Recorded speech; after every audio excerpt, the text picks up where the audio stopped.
Maka Paulus sendiri mengatakan sia-sia kematian Yesus.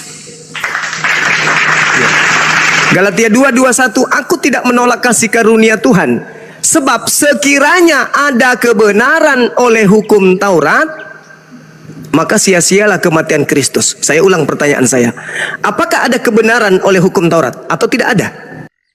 Dalam hidup ini bila kita hanya menaruh pengharapan kepada Kristus, ya, itu konsepnya begini, Bang Suma. Jadi dia bicaranya begini, Bang Suma, ya, sia-sialah bila kita hanya menaruh pengharapan kepada Kristus. Tapi yang benar adalah Yesus telah mati di kayu salib. Jadi kematiannya itu tidak boleh sia-sia. Jadi setiap orang yang percaya kepada Dia harus sungguh-sungguh mengikuti apa yang telah Dia lakukan, apa yang telah diajarkan dalam firman itu.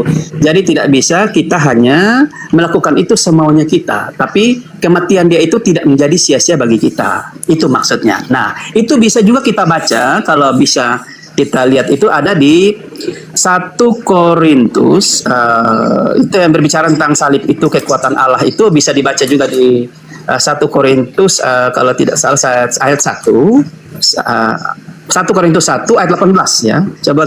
Saya coba lihat, ya. Supaya kita baca konsepnya dulu, biar tentang kenapa salib itu menjadi kekuatan Allah, biar kita memahaminya dengan benar. 1 Korintus. Saya buka Alkitab ya, Bang Suma, ya. Iya, silakan, Bang. Iya. Jadi, iya. Sambil Anda buka, Ya. Di sini kalau kita melihat salib itu kutuk. Tadi saya menjelaskan salib itu adalah kutuk. Ya. Baik menurut Al-Qur'an maupun menurut kitabnya orang Yahudi. Tapi bagaimana dengan kitabnya orang Kristen? Kalau dengan kitabnya Kristen, salib itu adalah satu kebodohan. 1 Korintus 1:18. Kemudian di dalam kitab saudara 1 Korintus 1:23. Jadi salib itu adalah satu kebodohan. Nah, sekarang ketika saya bertanya, adakah kebenaran dalam hukum Taurat? Ada. Nah, kalau ada, berarti sia-sialah kematian Yesus. Oke.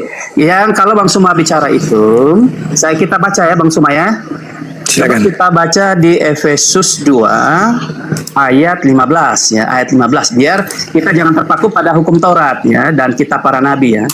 Jadi coba kita baca di Efesus 2 ayat 15 biar kita paham benar tentang kenapa sampai perkataan Yesus itu yang saat ini yang kita harus ikuti, karena Paulus sudah jelas mengajarkannya sangat sempurna tentang siapa anak Allah itu dan siapa Yesus itu. Oke.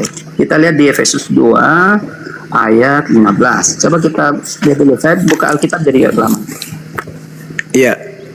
Sebab dengan matinya Yesus sebagai manusia, Dia telah membatalkan hukum Taurat dengan segala perintah dan ketentuan yang ada di dalamnya untuk menciptakan keduanya menjadi satu, manusia baru di dalam dirinya, dan dengan mengadakan damai sejahtera. Itu, Pak? Iya, benar sekali, Bang. Nah, pertanyaannya, itu ucapan Bapa Elohim, ucapan Yesus, atau ucapan Paulus? Iya, jadi dengan perkataan Paulus. Nah, ucapan Paulus. Iya. Jadi iya mungkin yang saya lihat ini bahwa Bang Suma sering menyalahkan Paulus, ya, tapi Paulus ya, ini kan mengajarkan ucapan Paulus kan, Pak, barusan? Iya, benar. Ya. Nah, jadi Paulus 1000% adalah sebuah kebenaran. Dari Kristus. Iya, benar dari Kristus. Kristus yang mana, Pak?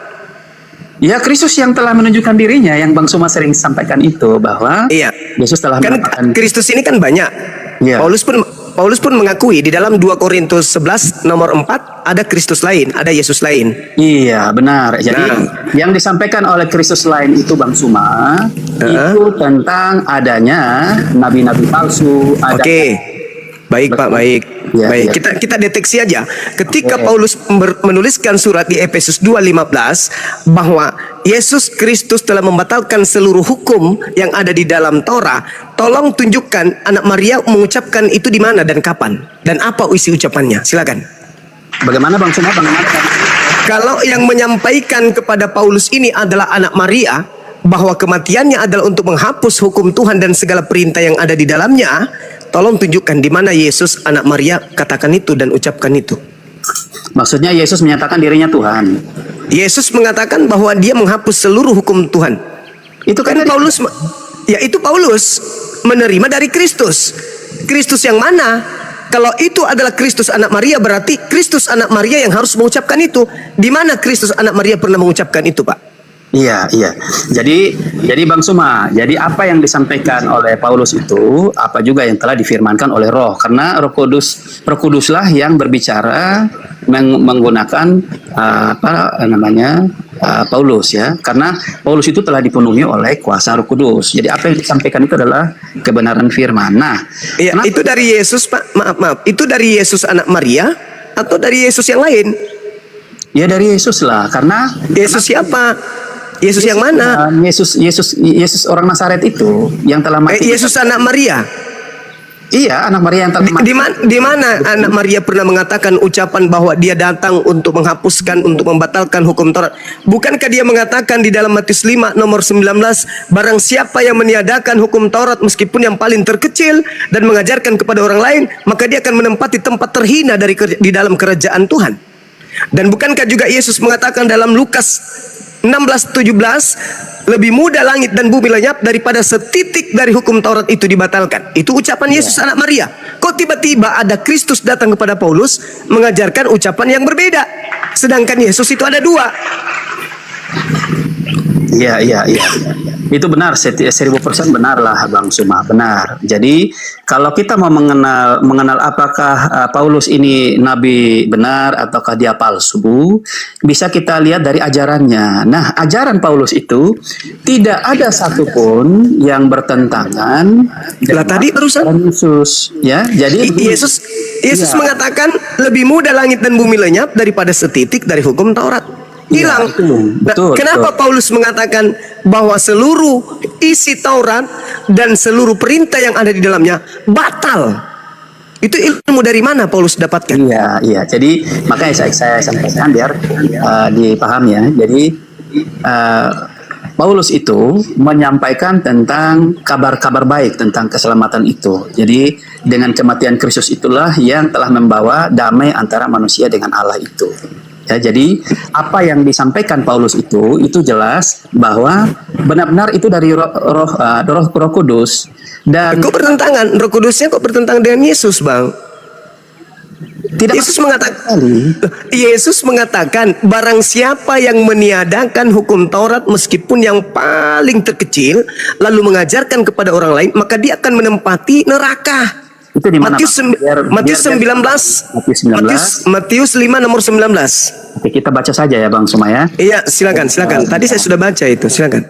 Biar di Matius 5 Nomor 19. Oke. 19. Ya, ini perikopnya tentang garam dunia dan terang dunia. Bukan ya, Yesus dan hukum Taurat ya. Oke. Ayat 19. Karena itu siapa yang menyediakan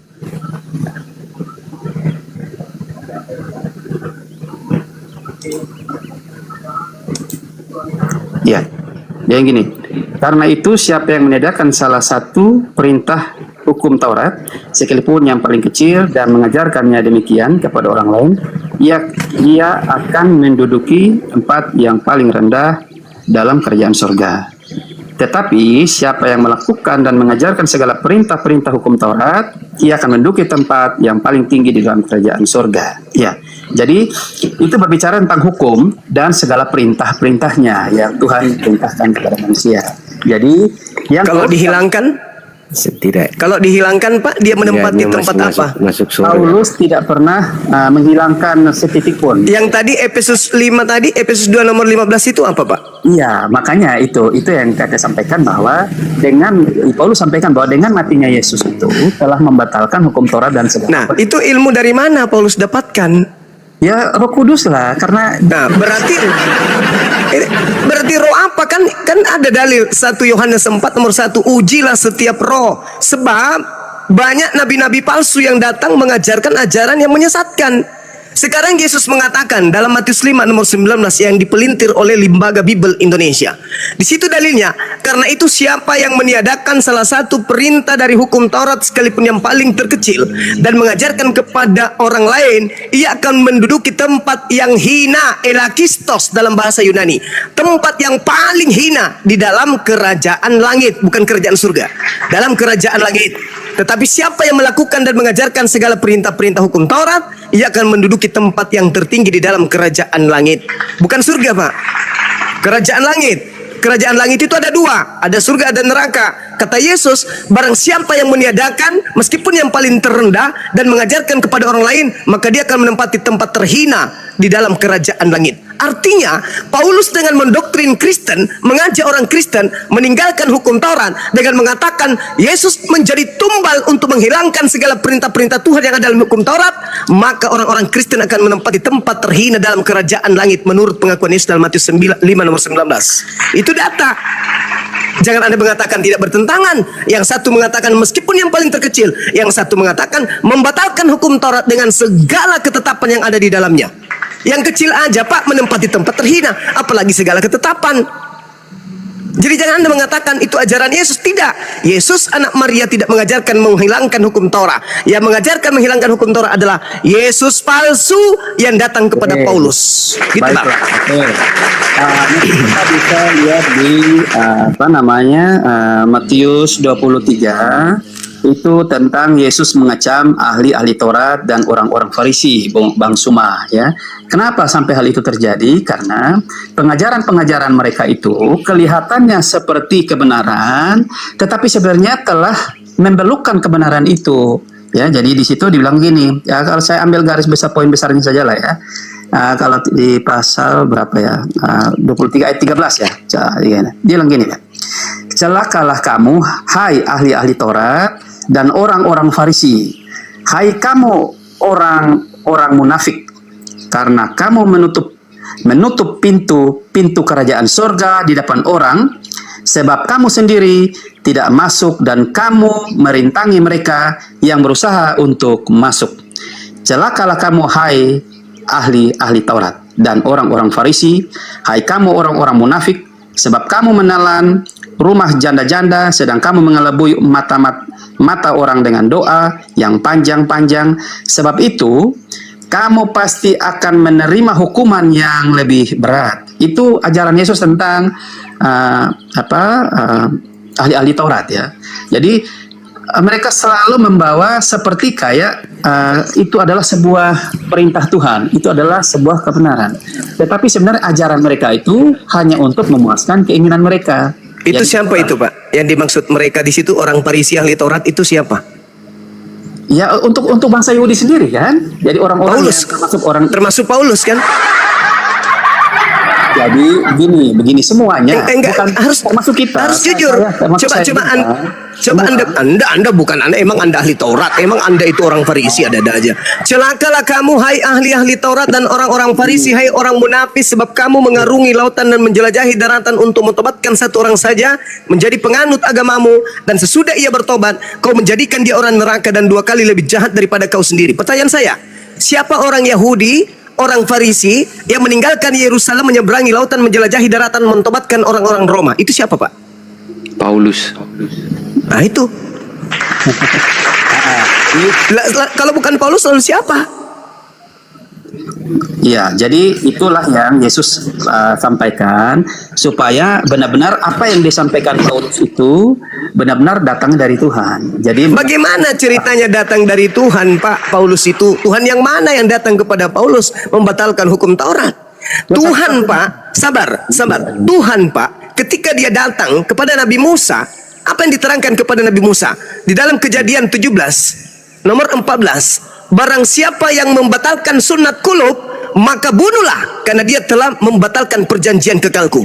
Itu perintah Tuhan yang datang kepada Paulus. Galatia 5 nomor 2, barang siapa yang menyunatkan kulubnya, maka Yesus Kristus tidak berguna baginya. Itu siapa yang perintahkan seperti itu, Pak? Oh, itu tentang bersunat, ya. Ya kan Anda tadi mengatakan bahwa yang berfirman kepada Paulus itu adalah Tuhan. Padahal Pak, kalau Anda menyanjung Paulus dan menyanjung kemudian ajaran Paulus, lalu kenapa Paulus bertaubat kemudian mengajarkan agama Kristen ketika dia kembali ke Yerusalem? Kenapa dia bertaubat? Di dalam Kisah Para Rasul 21 Pak, nomor 15 sampai nomor 26, Paulus nyata bertaubat dari mengajarkan tidak bersunat. Baca Para Rasul 21 nomor 15 sampai 26, Paulus bertobat. Malah Paulus ketika bertobat mempersembahkan persembahan yang diajarkan oleh Nabi Musa.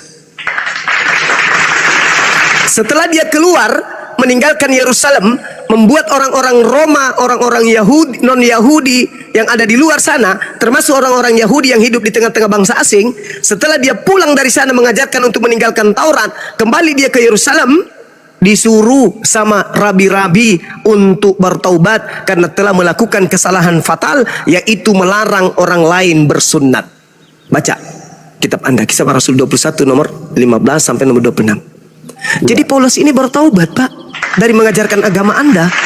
Berarti agama Anda itu tidak benar, karena Paulus sebagai rasul Anda pun bertaubat. Nah sekarang pertanyaan saya, kapan Anda bertobat? Paulus saja bertobat dari mengajarkan agama Kristen, masa Anda tidak? Jadi Bang Sema, kalau bicara tentang bersunat, memang versi kita berbeda ya. Kalau dulu kita itu diajarkan oleh Nabi kita Abraham tentang bersunat. Ya, tentang bersunat. Bersunat itu secara lahiriah, ya. Tetapi yang dimaksud oleh Yesus Kristus itu adalah bersunat hati, bukan secara. Di mana Yesus mengajarkan sunat hati, Pak? Oke. Saya silakan dulu. Iya, silakan. Biar Bang sunat lah. Oke. Saudara, sabar saya jelaskan dulu sedikit. Karena Anda sudah lari kemana? Sunat hati itu diperintahkan kepada bangsa Israel. Betul. Di dalam Ulangan 30 nomor 6. Kenapa mereka disuruh sunat hati? Karena mereka sombong. Sombong kepada siapa? Sombong kepada perintah Tuhan. Ketika Ulangan mereka diperintah. Ulangan 30 Anda baca. Ulangan 30 atau ulangan 10 Bang Suma? Ulangan 10, ulangan 30 iya. Banyak Pak membahas tentang sunat hati. Sunat hati itu banyak ya. Yang pada intinya sunat hati itu adalah memotong kesombongan dalam diri hati kita, dalam diri manusia, agar hatinya itu tunduk kepada perintah Tuhan. Nah, perintah Tuhannya sunatkan kulupmu. Bagaimana mungkin Kristen disebut sunat hati ketika ada perintah untuk menyunatkan kulub, dia nggak mau terima, berarti hatinya sombong, berarti tidak sunat hati. Anda mendengarkan Paulus, Yesus Kristus tidak berguna bagimu kalau kamu memotong kulupmu. Pertanyaan saya, apa urusannya Yesus dengan kulub Anda? Oke, jadi kalau bicara tentang Paulus, sebelum ulangan itu kan Paulus mengikuti ajaran sebelumnya. Jadi itu ajaran para nabi tentang ulangan 10 itu. Yang kedua, Kisah Para Rasul 7 ayat 51 juga itu mensyaratkan tentang bersunat hati dan telinga. Ya, coba kita baca saja lah biar ya bisa kita lebih diedukasi dari firman-firman yang ada lah Bang Suma, ya. Ulangan 10 ayat, saya buka dulu ulangan 16. Ya 16 tentang sunat ya, 10 ayat 16. 10 ayat 16 biar kita paham benar tentang kenapa Paulus menyampaikan itu ya. Sebab itu sunatlah hatimu dan janganlah lagi kamu tegar tengkuk ya. Jadi ini berbicara tentang sunat hati. Nah, itu diperkuat lagi di dalam Kisah Para Rasul. Kalau tidak salah, Kisah Para Rasul 7 ayat 51 ya. Kisah Para Rasul 7 ayat 51. Kisah Para Rasul 7. Coba kita baca ya. Para Rasul 7. Mudah-mudahan tidak salah ya. Saya coba ingat-ingat dulu Kisah Rasul 7 ayat 51 ya. Ayat 51. Ini ya mungkin ya. Iya. Iya. Hai orang-orang yang keras kepala dan yang tidak bersunat hati dan telinga, kamu selalu menentang Roh Kudus ya, sama seperti nenek moyangmu. Demikian juga kamu. Siapakah dari situ. Jadi ini dia memperkuat tentang yang perlu itu adalah sunat hati ya. Jadi kita Kristen ini itu juga kalau tidak salah ada di coba ya tunggu ya. Diperkuat lagi di Kisah Para Rasul 15 ya kalau tidak salah ya. Coba kita baca lagi Bung Suma. Bang Maju. Ya, siap. Ya, Bang Maju mau tanya, itu untuk teologisnya, maaf ya Bang Zuma ya. Ya. Silakan Bang. Ya, yang dibaca tadi itu kan tentang keras kepala, keras hati dan telinga. Itu kan penafsirannya bagaimana ya secara teologis dengan sunat kulub itu ya? Oh ya, ya kita baca saja di Kisah Para Rasul ayat 15 lah, sahabat Bang Suma ya, biar kita bisa paham benar ya. Korintus 15 ayat yang pertama ya, kalau tidak salah, mudah-mudahan tidak salah ya. Jikalau kamu tidak bersunat menurut adat istiadat yang diwariskan oleh Musa, kamu tidak dapat diselamatkan. Tetapi Paulus dan Barnabas dengan keras melawan dan membantah pendapat mereka itu ya. Akhirnya ditetapkan supaya Paulus dan Barnabas serta beberapa orang dari jemaat itu pergi kepada rasul-rasul dan penata-penatua di Yerusalem untuk membicarakan soal itu. Jadi itu sudah ditantang oleh Paulus dan Barnabas ya, sudah sebelumnya tentang hal bersunat itu. Jadi tentang keras kepala itu, itulah yang tadi yang Pak sahabat semua sampaikan itu, bahwa kenapa sampai mereka menentang itu, karena yang disampaikan Tuhan itu adalah untuk bersunat hati dan bukan secara lahiriah lagi. Makanya Enggak Bang, kayaknya akan salah ini. Kalau nggak ada hubungannya Bang, secara teologis maupun historis itu nggak ada hubungannya sih. Menurut saya ya, kita sesama, saya temannya Abang mestinya. ya, Coba dicek dulu deh secara teologisnya. ya, ya. Jadi kalau kita ini konsep selamat dan tidaknya itu kita hanya cukup percaya. Jadi konsepnya itu setiap kamu jadi sudah diganti seremonial itu dengan minum makan roti dan minum cawan ya.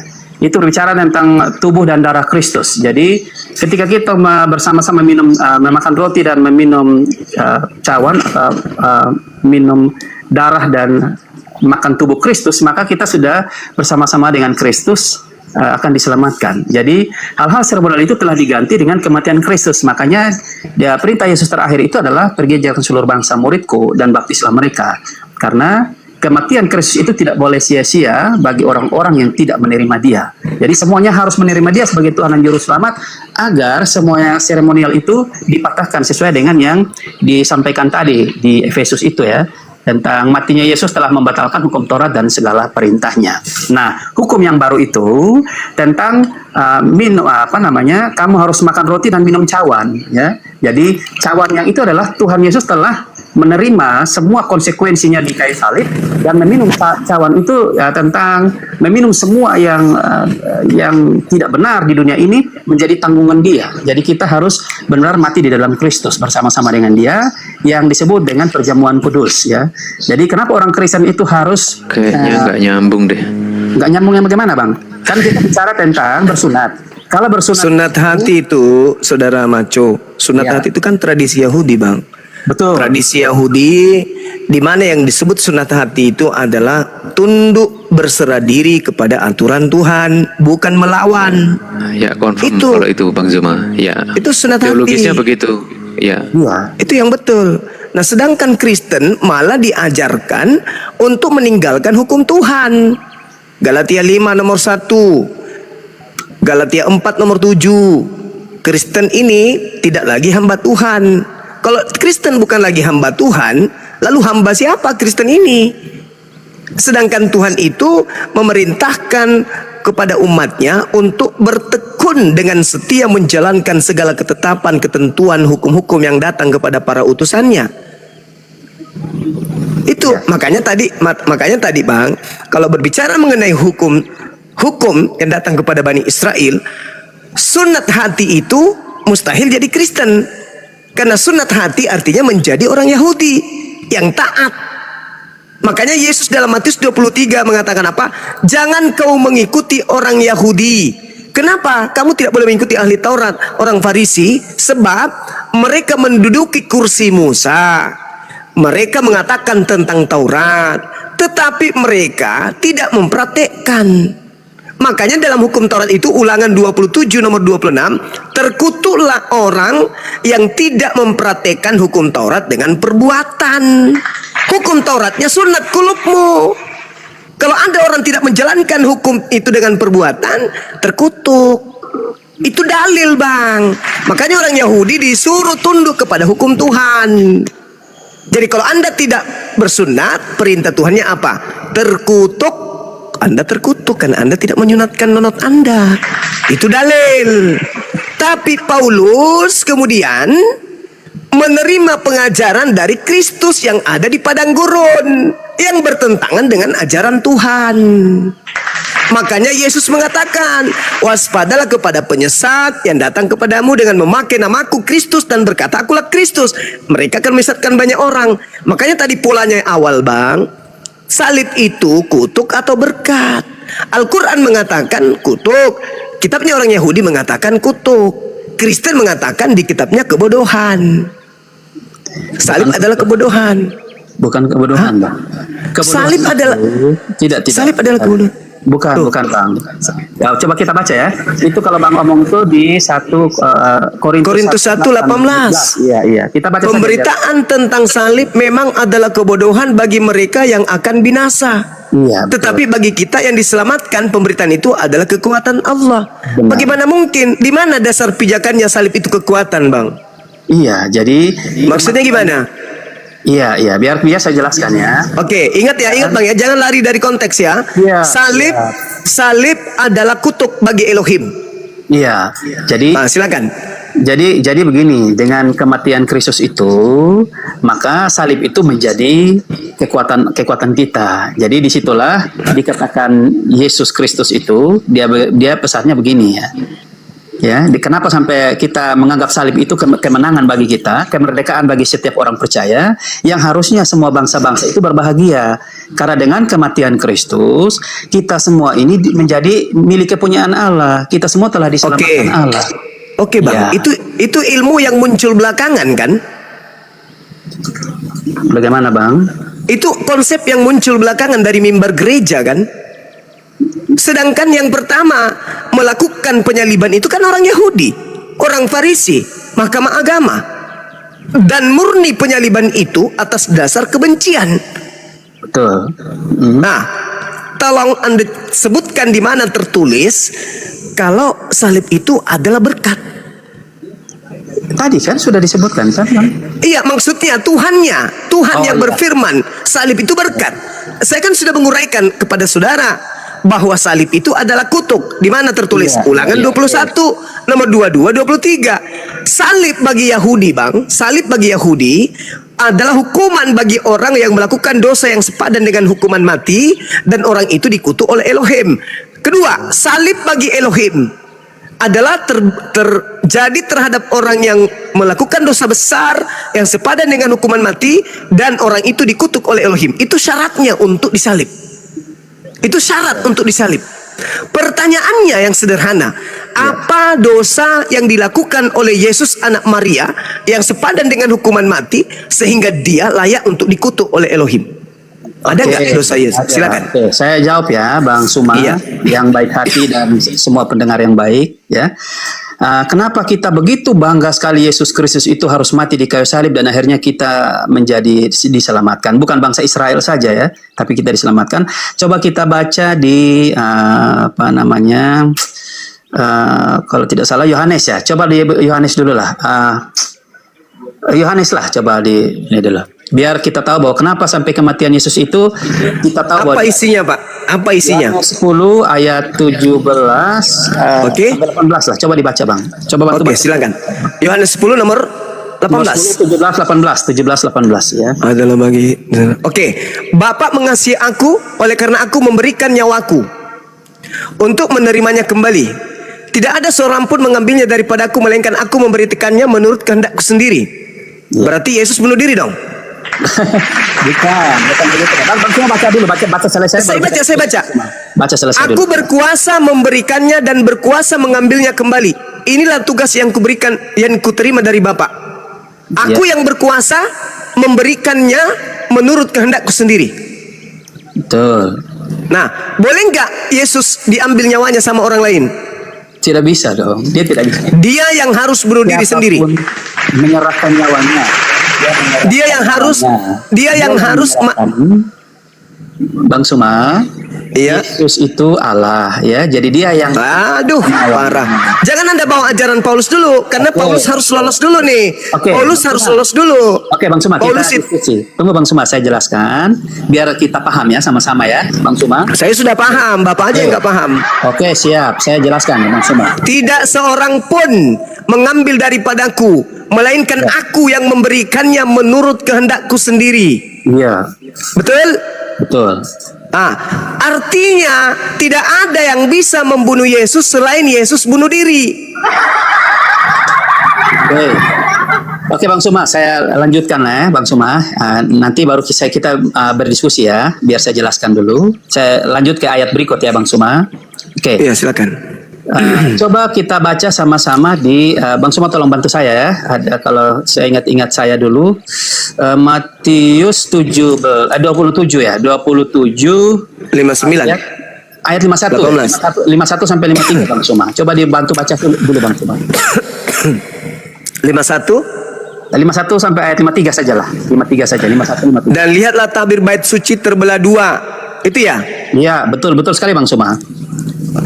Terbelah dua, dari atas sampai ke bawah terjadilah gempa bumi, bukit-bukit batu terbelah dan kuburan-kuburan terbuka. Banyak orang kudus telah meninggal bangkit.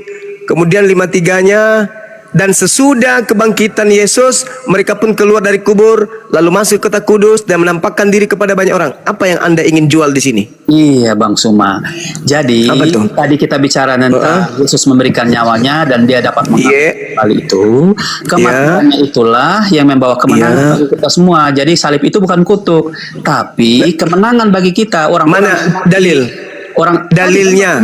Dalilnya kan orang-orang mati kan, orang-orang kudus kan bangkit, ya. Dan masuk Dalilnya Pak, dalilnya mana bahwa salib itu adalah berkat? Itu dalilnya di mana? Ini kan kita bicara tentang Yesus setelah mati di kayu salib kan Bang Suma, yang memberikan. Kalau yang saya baca Bang, Matius 20 itu menggenapi nubuat Pak di dalam Lukas 21 nomor 8. Waspadalah kepada penyesat yang datang kepadamu dengan memakai namaku dan berkata, akulah dia, waktunya sudah dekat, jangan kamu percaya. Penyesat itu datang dengan memakai namaku dan berkata, waktunya sudah dekat, jangan kau percaya. Apa tanda-tanda kemudian datangnya penyesat itu? Itu tadi, kuburan terbelah, terjadi gempa bumi. Coba Anda baca di dalam Lukas 21 nomor 8, nomor 9, nomor 10, nomor 11, nomor 12. Endingnya di nomor 12 Pak. Namun sebelum semua itu terjadi, terlebih dahulu kamu ditangkap, kamu disesa, kamu dianiaya, kau dimasukkan ke dalam rumah-rumah ibadah, kau diperhadapkan kepada raja-raja. Sebelum terjadi penyesat itu datang, terlebih dahulu kamu ditangkap dan aniaya. Pertanyaan saya Pak, siapa yang melakukan terhadap murid-murid Yesus ini? Iya. Kok iya Pak? Siapa yang melakukan penganiayaan terhadap murid Yesus ini, siapa? Ya, salah satunya adalah Paulus sebelumnya. Paulus. Bagus. Ya. Nah, itu jawabannya. Sebelum penyesat itu kemudian menyesatkan, terlebih dahulu dia menangkap murid-murid Yesus. Makanya saya tadi tergelitik ketika Bapak mengatakan, sabar dulu, nanti gantian kita. Saya tergelitik ketika Bapak mengatakan Yesus itu memang harus mati. Artinya Kristen ini sama seperti setan yang menginginkan, sabar, jangan tertawa dulu, yang menginginkan kematian terhadap Yesus. Yesus mengatakan di dalam Yohanes 8:37 sampai nomor 44, yang ingin membunuh Yesus itu adalah anak-anak setan. Bapak barusan mengatakan Yesus itu memang harus mati. Berarti Bapak ini bagian daripada anak-anak setan.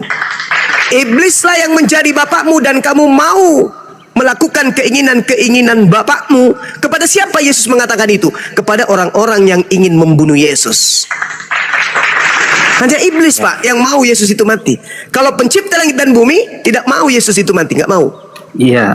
Makanya tema kita, salib itu kutuk Tuhan atau berkat Tuhan. Kalau saya sudah menyajikan salib itu adalah kutukan Tuhan. Mana dalilnya? Di dalam Ulangan 21, 22, 23. Al-Quran surah Al-Maidah ayat 33. Sekarang tugas Anda, di mana salib itu adalah berkat Tuhan. Dalil yang kita butuhkan. Iya, tadi kan kita sudah Silakan. sampaikan, Bang Suma. Cuman karena mungkin kita sama-sama beda cara pahamnya saja.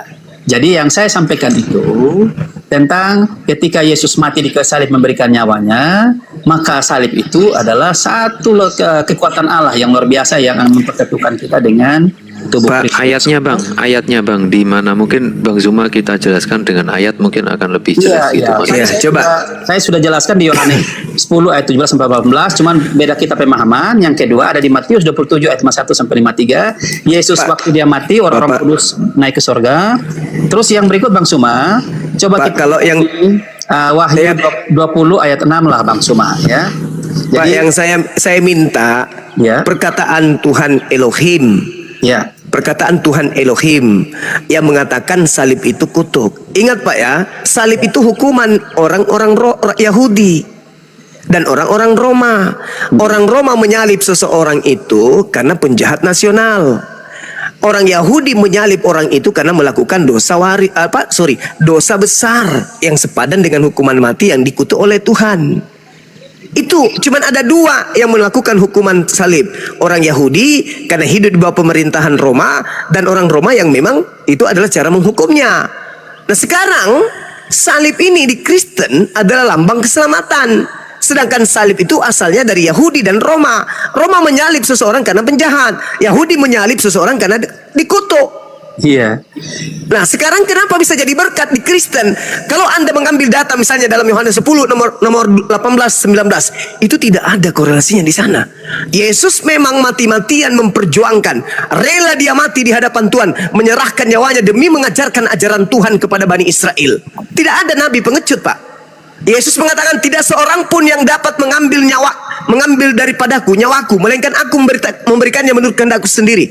Tidak ada. Berarti ketika orang-orang Yahudi, ahli Farisi, mahkamah agama, orang Roma berkongkok-kongkok karena dengki ingin membunuh Yesus, apakah berhasil? Tidak Pak, tidak berhasil. Karena yang bisa mengambil nyawa Yesus hanya Yesus itu sendiri, menurut Yohanes 10 nomor 17, 18, 19 yang Anda bawa tadi. 17, 18, sorry. Jadi tidak ada yang bisa mengambil nyawa Yesus. Sedangkan di dalam Yohanes 11 nomor 53, mulai hari itu mereka sepakat mengambil nyawa Yesus alias membunuh Yesus. Ada nggak yang bisa mengambil nyawa Yesus? Ada nggak yang bisa membunuh Yesus? Nggak ada.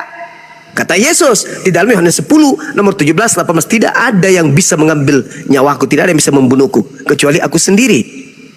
Iya, jadi di dalam salib itu memang membawa sukacita ya bagi orang Kristen ya. Jadi di situ memang orang-orang yang melihat kematian Yesus itu seperti saya ini sangat bangga dan sangat bersyukur. Itu bisa kita lihat di Efesus ya. Coba kita baca di Efesus aja lah Bang Suma biar kita paham ya. Efesus 2 ayat Ya udah selesai itu Pak, udah selesai. Kesimpulan saya gini. Kita buka lagi di Kolose lah Bang Suma coba kita Selesai Pak. Kalau berbicara mengenai surat-surat Paulus, ya. itu sudah selesai, udah tamat. Paulus adalah orang yang mengajarkan kematian di atas salib itu bukan kutuk, tapi berkat. Iya. Itu udah selesai. Nah sekarang firman Tuhan yang mengatakan salib itu berkat itu di mana tertulis? Iya. Coba kita baca di Ibrani lah, Ibrani 12. Ibrani itu penulisnya sampai hari ini kita tidak ketahui siapa. Yang saya tanya firman Tuhannya Pak. Firman Tuhannya mengatakan begini. Keluaran 23 nomor 7, nomor 8. Iya. Dusta jangan kau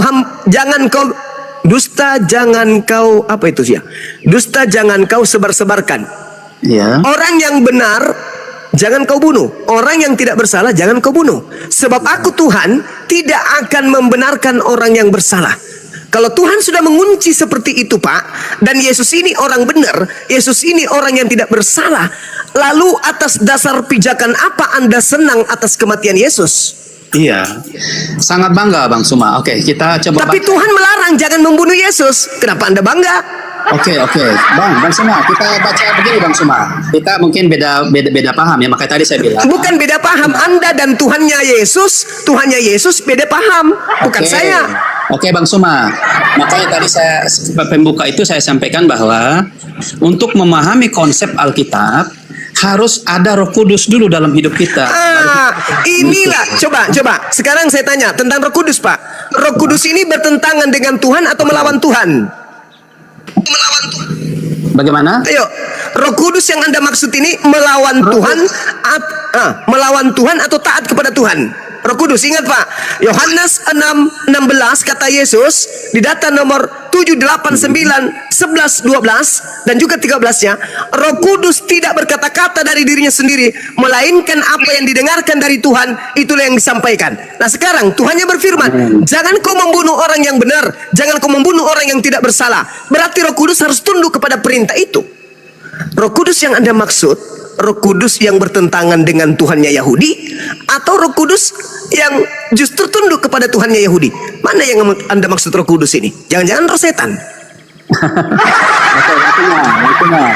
Kita kalau bicara Roh Kudus, Bang Suma, Roh Kudus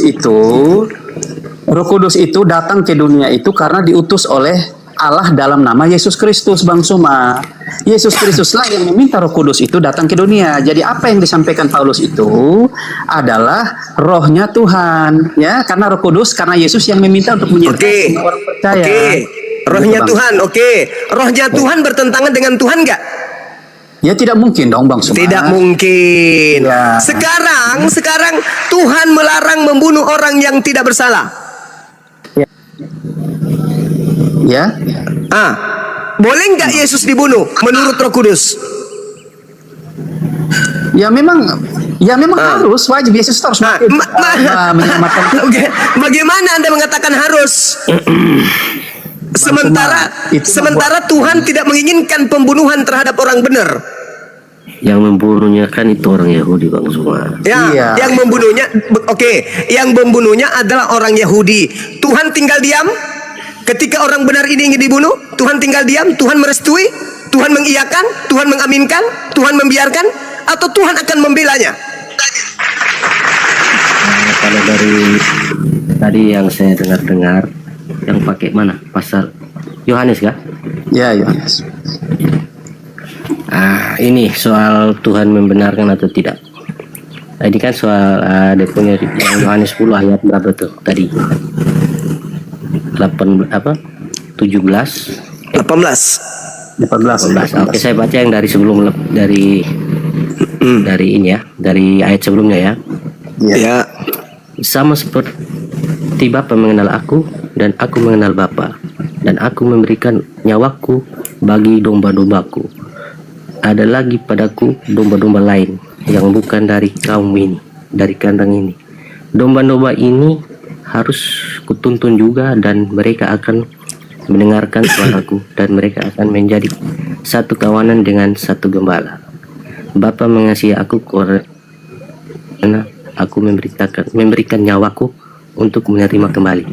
Berarti Bapa mengasihi Yesus untuk memberikan nyawaku dan menerimanya kembali. Berarti kan memang Allah Bapa ini memang merestui bahwa ini bukan bercerita tentang penyaliban, Cak Ayu. Anda menerjemahkan ini. Loh, mana ada salib di situ? Berkata tuh gitu. Salib. Mana ada salib di sini? Nah, di mana dalilnya Yesus? Peristiwa untuk pengorbanannya Tuhan Yesus di kayu salib. Kata siapa? Kata siapa Yohanes 10 berbicara mengenai? Ini kan gini. Lihat, ini kan memberikan nyawa kan berarti kan akan memberikan nyawa, tapi kan bukan disalib. Yesus memperjuangkan kemudian. Perkaranya gini, Bang Zuma. Loh, gimana ceritanya orang-orang ini? Caranya kan gini. Sekarang yang dipermasalahkan kan kutuk atau berkat. Definisi salib dulu. Salib ini kan menurut Yahudi kutuk karena memang kutuk. Itu, menurut Tuhan? Menurut Tuhan? Kutuk, ya kan? Menurut Tuhan? Menurut Tuhan dari yang mana dulu maksudnya? Ya, Ulangan 21, 22, 23 lah. Menurut Tuhan yang disalib. Lah. Kan di Taurat kan? Itu yang dikutip oleh Paulus. Galatia 3 nomor 13. Kristus telah menebus Kristen dari kutuk hukum Taurat dengan jalan menjadi kutuk karena Kristen, sebab ada tertulis, terkutuklah orang yang mati digantung di tiang salib. Tertulis di mana? Ulangan 21. 22, 23. Terkutuk itu menurut pemahaman orang Yahudi. Itu firman Tuhan. Menurut pemahaman orang Yahudi, Bang. Kalau menurut firman Tuhan, firman Tuhan berarti seperti yang Apa? Aduh, Di mana masa Tuhan ya? menginginkan? di sini kan Sebentar bang. Iya, silakan. itu kan adalah satu. Bang, perjanjian lama itu diakui sebagai Alkitab kita nggak ya? Sampai saat ini di gereja. Tetap diakui. Oke. Tetap diakui. Ya, aduh, Kita gemas saya. juga. Bang cuma Iman memotong. juga. Masuk bang, silakan. Bang Rustem silakan. Jadi Kalau sudah sebenarnya- diakui, terus apa yang dibantah bang maksudnya? Jadi ada namanya istilahnya kaidah antara pemahaman orang Yahudi saat waktu di Perjanjian Lama, ada pemahaman tentang ajaran baru yang dibawa oleh Kristus, terus kemudian yang diteruskan oleh Paulus. Kristus tidak Mungkin menghilangkan bahwa satu iota pun terlalu- dari hukum Taurat ya. Masalahnya. Kristus Bagaimana? tidak menghilangkan satu iota pun dari hukum Taurat, kan gitu. tapi menggenapi. Melengkapi Sampai berarti. semuanya tergenapi. Menggenapi.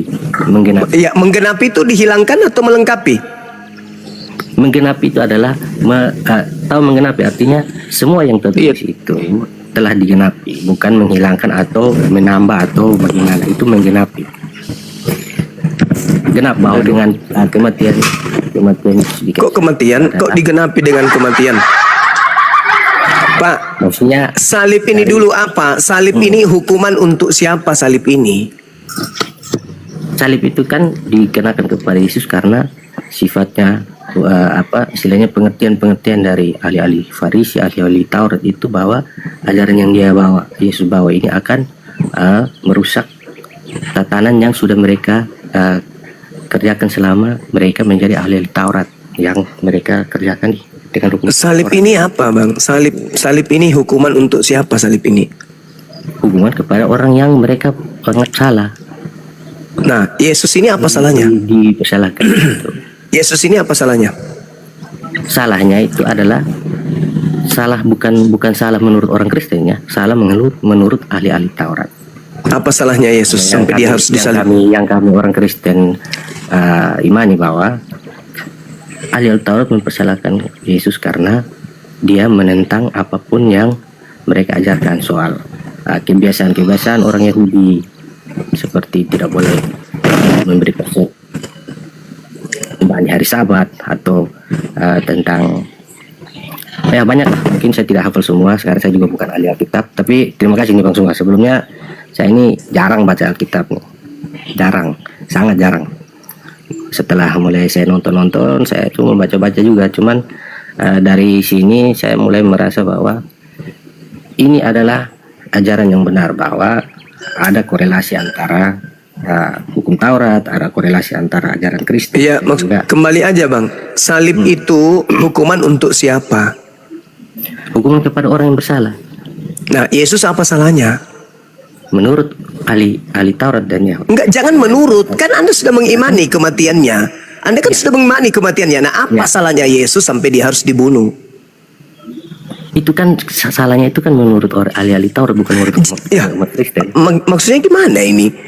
Bukan Yesus- salahnya menurut umat Kristen, tapi Iya, menurut tahu, ahli Taurat. Pak, tahu. Tapi Makanya apa dia salah dikasih Yesus? salib itu. Apa salah Yesus menurut Tuhan sehingga dia harus disalib? Tidak ada salah menurut Tuhan, tapi salah menurut ahli Taurat. Oke, tidak ada salah menurut Tuhan. Ya. Berarti kalau dia dibunuh itu dosa menurut Tuhan atau berkat? Kalau dia dibunuh, berarti dosanya orang Farisi dan orang Yahudi. Taurat itu Berarti penyaliban ini melahirkan dosa atau menghapuskan dosa? melahirkan dosa. Untuk Melahirkan orang-orang Farisi dan orang dosa. Yahudi itu. Melahirkan Orang Farisi dan dosa. orang Yahudi itu. Ya, melahirkan dosa. Untuk Penyaliban. mereka yang menyalib itu. Iya. Terus bagaimana ceritanya? Bagi yang diselamatkan oleh salib itu. Terus bagamana Jadi maksudnya ceritanya? begini. Waduh, bicara sendiri orang ini. Anda ke toilet kalau bicara sendiri. Ini kita diskusi. Lanjut. Bagaimana ceritanya perbuatan dosa bisa menyelamatkan orang Kristen? Gimana ceritanya?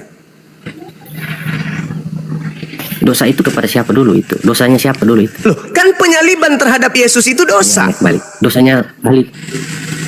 Dosanya orang Dosa Kristen bagi yang melakukan. Dosa bagi yang melakukan, Ya yang kan? menyalib Yesus. Bukan kami orang Kristen yang diselamatkan. Saya tidak tanya Tidak bahwa yang sebagai melakukan orang itu adalah diselamatkan. Kristen. Saya kan udah bilang Kristen itu penumpang gelap. Dosa bagi yang menyalib. Dosanya dari mana? Bagi yang menyalib kan? Dosanya dari mana? Halo. Dia membunuh kan? Dari dosanya dari Tuhan. Tuhan yang memberikan dosa kepada pembunuh. Betul? Oke. Karena melanggar perintah Tuhan, jangan kau bunuh. Betul. Terus ini Kristen kenapa bisa dapat berkat dari perbuatan dosa orang? Ya karena dia diutus itu untuk menyelamatkan, Dengan cara? bukan Dengan cara? mereka mengampuni dosa, menyelamatkan. Dengan cara apa Yesus diutus menyelamatkan, dengan cara apa? Dia dikutuk menurut orang Yahudi, disalib, ya kan? Bukan. Dibunuh Abang ini oleh orang Yahudi Farisi berarti dosa. dengan dosa, ya kan? Berarti dosa. Pembunuhan Dengan terhadap Yesus itu bertujuannya, sabar. Tujuannya untuk menyelamatkan Kristen. orang-orang yang beriman kepada Yesus Kristus. Gitu. Oh, berarti pembunuhan yang mengakibatkan dosa kepada orang Yahudi, pelaku pembunuhan, itu adalah keselamatan untuk Kristen, gitu. Bukan penyelamatnya itu pembunuh. Berarti sebenarnya di sini bukan Yesus juru selamat Anda, tapi juru selamat Anda adalah orang yang membunuh Yesus. Itu yang betul.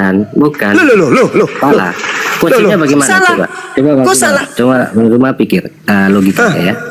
Kita menurut ya. Iya. Ini menurut ya. Ya nggak usah terlalu berbelit-belit, Bang, langsung aja.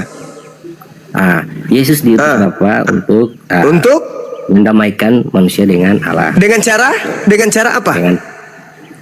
Setelah dia mengajarkan tentang keimanan, maka timbullah iri hati dan Enggak, dia diutus oleh Tuhan. Enggak usah banyak sandiwara. Dia diutus oleh Tuhan ke bumi ini untuk mendamaikan manusia dengan dosa, dengan Tuhan. Dengan cara apa? sabar dulu, sabar. Jangan Oh, nggak bisa. ke sana. Nggak, bukan di sini, bukan gereja. Kalau misalnya Di sini bukan gereja, Bang. Iya, karena Anda ingin melilit lidah supaya kami bisa tertipu dengan pola Anda. Saya sudah paham. Anda ingin mengatakan bahwa Kristen bisa diselamatkan karena salib, betul? Tidak, Lalu karena apa? karena pengorbanan Tuhan Yesus. Apa itu pengorbanan? Salib. Pengorbanan apa itu? Bahwa dia menyerahkan nyawanya. Dia disalib karena siapa? Dia disalib karena siapa? Karena iri hati dan berarti keselamatan Anda, berarti keselamatan Kristen berasal dari perbuatan-perbuatan buruk ahli Taurat. Betul? Tidak, bukan. Tidak lagi. Yang mana yang Jadi betul? bagaimana bisa orang kalau misalnya Yesus itu tidak disalib misalnya. Berarti penyaliban itu adalah, dengar. Berarti penyaliban itu adalah hadiah dari pelaku maksiat. Bukan. Lalu siapa yang menyalib Yesus? Kan yang menyalib Yesus itu kan ahli Taurat dan ahli Taurat ini melakukan kebenaran atau melakukan kesalahan? Menurut hukum Taurat itu adalah kesalahan. Berarti membunuh adalah melanggar dosa. Kan? Adalah dosa. Dosa mereka. Dosa. Nah, sekarang akibat dari dosa yang mereka tanggung, ada nggak yang diselamatkan dari dosa mereka itu? Yang diselamatkan adalah orang-orang yang percaya bahwa orang-orang yang berarti yang menjadi pahlawan di sana, Bang, siapa yang jadi pahlawan di sana? Pembunuh Yesus atau? Karena satu, dia mati. Kok jadi Yesus? Tapi dia bangkit. Kok jadi Yesus? Kenapa pembunuhannya orang Yahudi itu jadinya tidak ada arti karena dia bangkit, dia hidup lagi. Oh, begitu. Jadi iman kami. Iya, iman gila kalau itu. Misalnya dia jadi mati begini. dan dia mati terus. Sabar. Kalau dia Yesus itu mati dan mati terus, bahwa berarti betul Yahudi orang Yahudi itu yang berjasa untuk menjadi keselamatan, itu pahlawan bagi kami. Sekarang begini. Tapi karena Yesus mati dan dia bangkit, maka begini, saudara, jangan bicara sendiri, Bang. Jangan, saudara, daripada saya turunkan Anda, mending kita diskusi. Jangan bicara sendiri. Anda turun kalau gitu. Kalau Anda bicara sendiri, Anda ke gereja. Sekarang begini, bisa nggak Yesus? Woi, Bahlul. Bisa nggak Tuhan kau itu bangkit dari kubur kalau tidak dibunuh dulu? Talal. Sudah bodoh, sombong. Kalau bodoh mau belajar nggak apa-apa, ini bodoh bahlul. Oh enggak, kalau dia mati terus nggak bangkit, berarti itu sia-sia. Sekarang pertanyaannya, kalau dia tidak dibunuh bisa bangkit nggak dari kematian? Dasar pemakan babi, otak nggak berfungsi. Udahlah, capek pun gak ada yang pintar orang Kristen ini memang. Halo, Udah ditakdirkan menjadi bodoh. Kau lagi, apalagi. Silakan Dinda Kores. Diskusi Bang Suma. Maci belum mau tidur? Belum Bang Suma, ini masih perlu sama Bang Suma. Enggak, itu sama Bang Kores saja. 1 Korintus 4:10 itu cukup. Lanjut Bang Kores. Iya. Jadi bicara soal kutuk salib itu sebenarnya bisa dilihat juga di Lukas ya. Jadi malaikat sendiri yang menyampaikan kenapa Yesus harus disalibkan walaupun dia tidak berdosa. Karena itu Oh gitu. Malaikat menyampaikan di apa? Di mana? Malaikat menyampaikan Yesus harus disalib. Menarik ini. Iya, memang ada dicoba bacalah di Lukas 4 Lukas berapa? 7 ya. Lukas 4. Lukas 24 ayat 4 sampai 7 lah, ayat 4 sampai 24 dari 4 sampai 7 ya kita baca. 24 ayat 4 sampai 7. Oke. Sementara mereka berdiri terbanggu-banggu karena hal itu, tiba-tiba ada 2 orang berdiri dekat mereka memakai pakaian yang berkilau-kilauan. Mereka sangat ketakutan dan menundukkan kepala, tetapi kedua orang itu berkata kepada mereka, "Mengapa kamu mencari dia?" D-nya gede ya. Yang menghidup di antara orang mati. Ia tidak ada di sini. Ia telah bangkit. Ingatlah apa yang dikatakannya kepada kamu ketika ia masih di Galilea, yaitu bahwa anak manusia harus diserahkan ke tangan orang-orang berdosa dan disalibkan dan akan bangkit pada hari ketiga, gitu ya. Iya, benar. Oh, jadi memang kalau gue sih mengambil perspektifnya agak berbeda. Jadi memang untuk menebus dosa, sang bapak harus membunuh anaknya ya. Jadi itu begini, ketawa. bukan begini Bang ya. Jadi supaya kita Gimana? paham, Coba, gue pengen paham nih. lihat dulu dari sejarahnya kenapa sampai Yesus Oke. harus disalibkan ya. Itu bisa lihat di Kejadian ya. Kalau tidak Kejadian berapa? apa ya, saya sudah lupa. Kejadian 3:15. Iya, coba lihat. Oh, tahu banget Kores ini kejadian. Yang ini apa yang kepala ular diremukan, Iya. tumit manusia diremukan. Jadi tumit ditukar kepala, kan gitu. Jadi begini, Lu Pak. ketawa lagi. Enggak, saya jelaskan. Jadi Boleh. untuk pernyataan Allah itulah yang menjadi dasar bahwa Yesus harus mati di kayu salib karena hubungan sudah terputus ketika Adam yang sebenarnya Adam itu adalah manusia yang tidak harus mati, dia bisa menjadi manusia kekal, tapi karena dosalah yang membuat jarak, memutus hubungan antara manusia itu dengan Allah. Jadi Torah itu percuma ya. Zaman Musa itu percuma juga ya. Yang mana, Bang? Maksudnya? Ya kan apa terputus nih hubungan dengan Allah manusia ini gitu. Benar. Torah buat apa kalau gitu?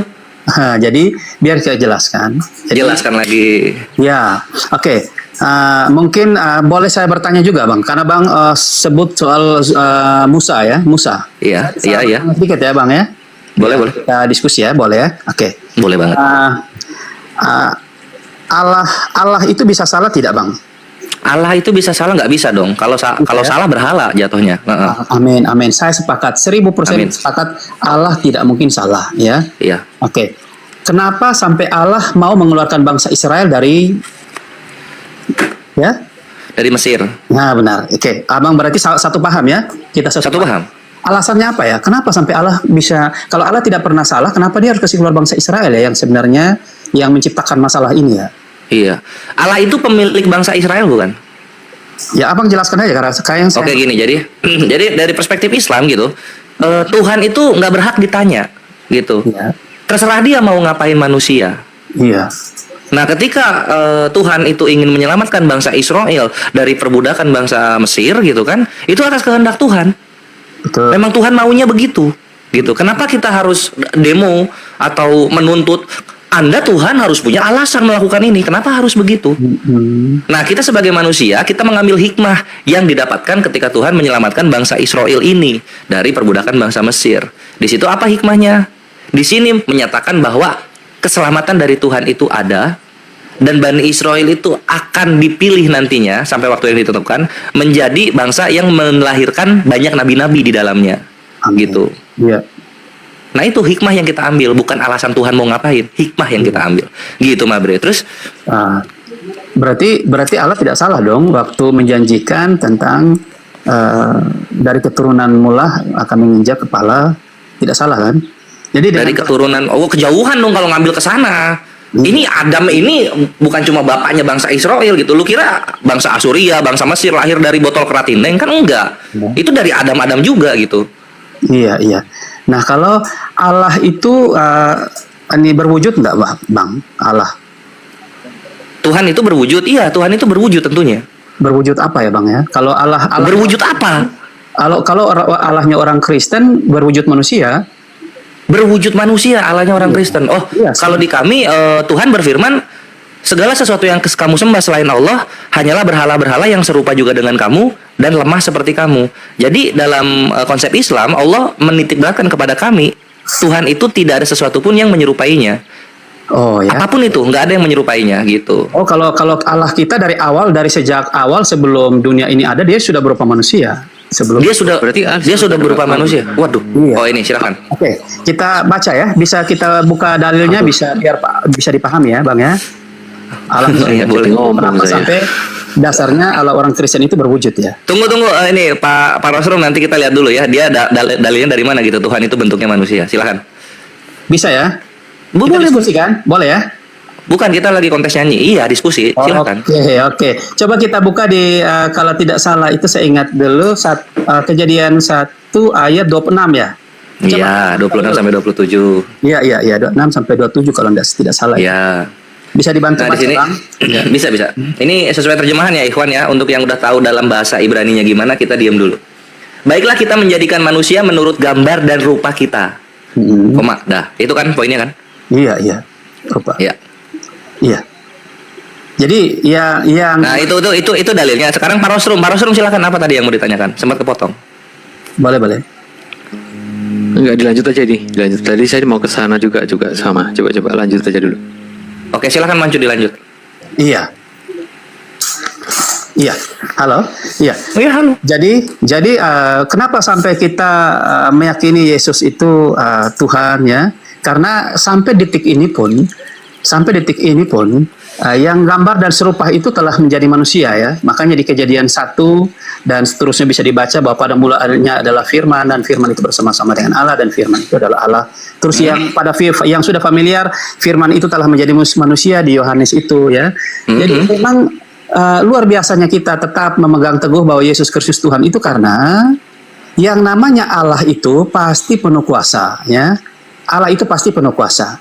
Nah, sampai detik ini pun nama Yesus itu sangat berkuasa baik di bumi maupun di surga. Namanya itu bisa menyembuhkan orang, membangkitkan orang mati, bisa. Oke, stop. Nanti kita soal mujizat nanti Pak Mancu. Nah, sekarang yang gue pengen tahu, ketika Tuhan menurut Pak Mancu itu berwujud manusia, dia nampak berarti ya? Iya, nampak. Oh, dia nampak. Oke, kalau misalnya dia nampak, kenapa Paulus berkata di 1 Timotius 1:17? Coba dibacain Pak Mancu. Iya.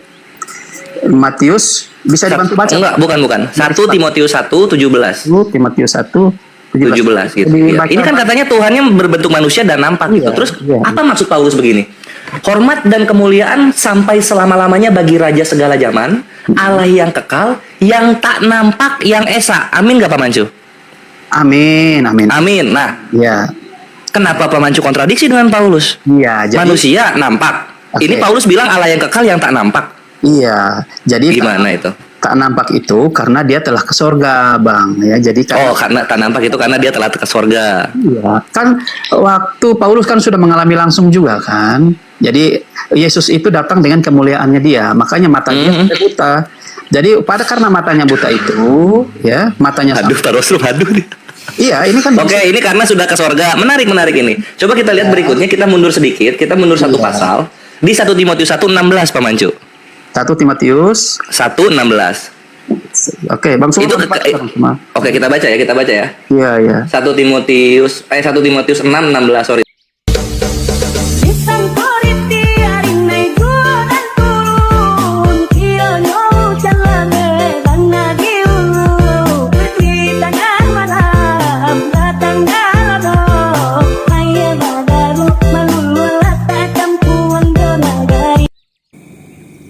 Aneka baju bayi dan anak.